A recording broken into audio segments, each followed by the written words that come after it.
Ajit, we're talking about the evolution of the CISO's role, right? Pre-pandemic and post-pandemic. How or what has happened, or how has it got amplified? The role of the CISO. So, post-pandemic, the concept of remote working has become a normal, right?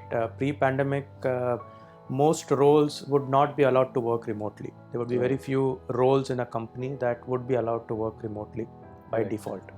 So therefore, and those would be kind of roles which are not handling critical data, sensitive data, and therefore, there's not much of sweating over how do you protect information for those cases. Right.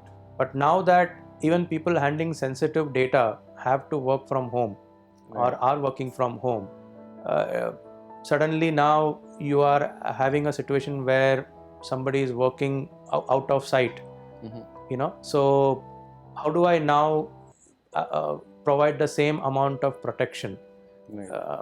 So the use of technologies has become more important in today's age. While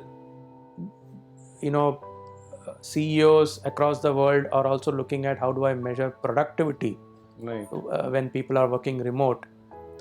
At the same time, a CISO would always look at how do I protect data for an individual who is using, say, an unsecure internet connection.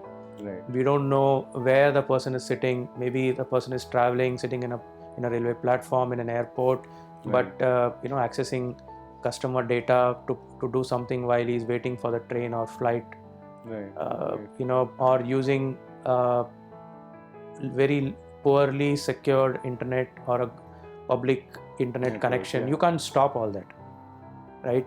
So how do you do that? So many organizations either are providing their own internet connectivity like dongles and mandating that people only use that, forcing the systems to only recognize those. So there are many technologies which otherwise pre-COVID were considered, but because of budgetary issues would not have been put in place, like mobile device management, data leak prevention, which are typically meant when people are using mobile devices or working remotely. How do I still protect my endpoints, which are from where the data actually gets leaked?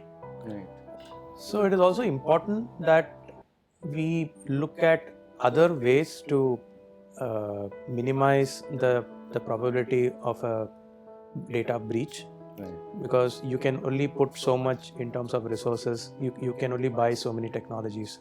One needs to look at redesigning their processes and systems, wherein bring in not only efficiencies, that's a byproduct of it, but also try to look at ways of how the accesses are given, using tools like privileged access management and those kind of things, where one is able to reduce the areas where a breach will happen. And those are the focus areas today in the post-COVID era that the InfoSec team is always challenged to do, where how do you design the entire process without disturbing its net outcome or what it's supposed to do as an outcome from that activity, but yet make sure that we invest as less as possible in protecting data, because we have designed the entire thing in such a way that anybody who gets access to data gets data that is meaningless. So we have softwares and tools where even in the database, it would jumble up the data. So it will not be, so when you read it through that system, you will see the data in a structured form. But if you were to force hack into the database, you will find the data is fully jumbled up. So even if you were to get access to the complete data, it's in complete mess, and you would not be in your lifetime possible to order it and therefore make it meaningful for you to sell or use the data for whatever intent purpose it was being stolen. So these are all techniques that are adopted. They all come at a price. So the best way would be to minimize the access to data as much as possible, yet achieve outcomes. So earlier, pre-COVID, we would have a company saying, please take all my data, keep it with you, and just do it yourself. Right. Just get me the outcome. Today, we structure all our deals in saying, do not give me any data. Nothing should come to our environment. Keep everything with you. We will remotely connect and do what it's needed. So you kind of immediately reduce the problem statement by half, because earlier he would have a copy, we have a copy, the data gets leaked. Now you have two probabilities of it getting leaked. So now you have reduced. So these are all intelligent ways of how you reduce the cost of providing a security in the current world. Interesting.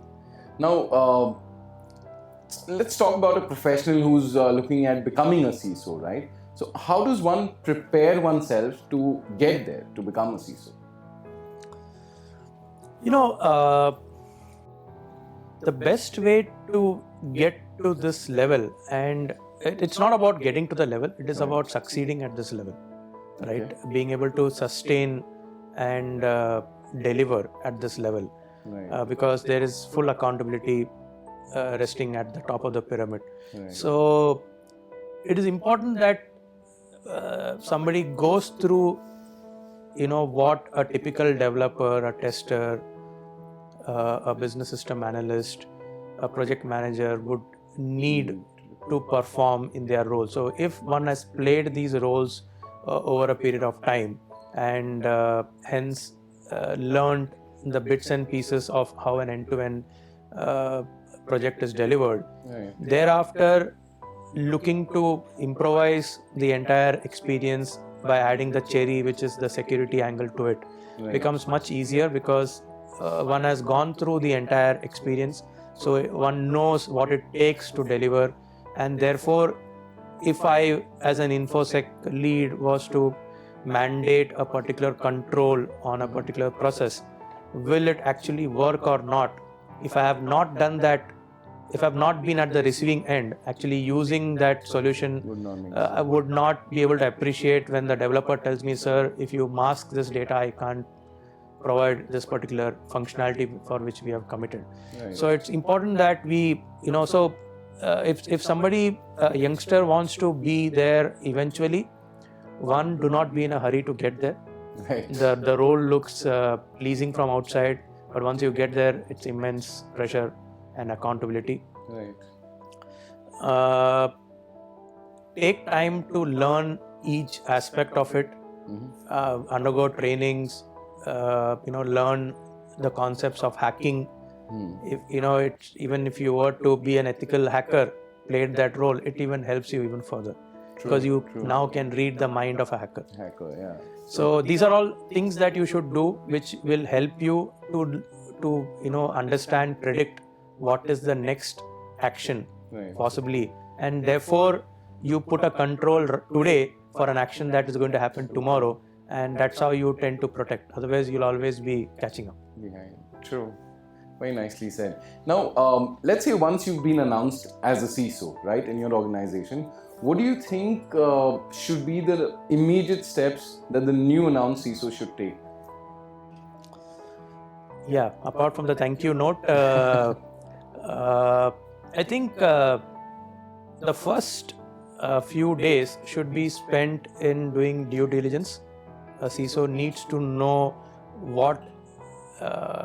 how the systems are in the company. What are the different data points, where it is stored, how people are accessing, what are the different tools and technologies being used, what versions. So create a list of all of these things. Obviously, one may not get answers on day one. There may be resistance from people to share that information because they may think their value gets reduced. All these politics will be there, but one has to find a way to work around. And once you get that information, then rather than jumping on to say, okay, I hereby use my budget to buy these 10 new products, how can I reduce the products and softwares that I already purchased? How can I maximize its usage? True. So large companies often have this problem where there are so many different branches or brands and everyone has their own budget, and they keep buying multiple copies of the same kind of an outcome. So if you want to say encrypt, you have 5 different ways of encrypting, and they could have all used one way and made life easy. So first try to reduce the moving parts, right? Otherwise what will happen is you try to solve one problem, there's another problem, and you'll never be having a peaceful sleep. So try to reduce the moving parts, challenge people as to why they can't do it differently. At times it may not be well appreciated, but one has to take that responsibility, have the guts to stand up and explain them why we are doing it. Focus on lot of awareness and training. So these are all the low-hanging fruits, which may require little or no investment, right? Once we do this over a period of few months, then look at, okay, these are, by the time you do this, you will automatically know the gaps in the system, that I have exhausted my options, but I still have this gap. Then look at the right product that fits that gap. If you are able to eliminate that gap, nothing like it in this process. So try to do those things, thereby using less money for achieving more protection, right? That has to be the goal always, right? It does not mean that one needs to be stingy or stuff, but then there's no point, because the more products you buy, the more headaches that products will have, because those products will have loopholes that the hacker will start exploiting. So you're trying to solve one problem, but you've introduced another problem. True. Interesting. Well, thank you for sharing about the CISO's role that we just spoke of. I'm sure the ones that are getting into the role will definitely take a lot from this conversation. Cool. Thank you. Thank you.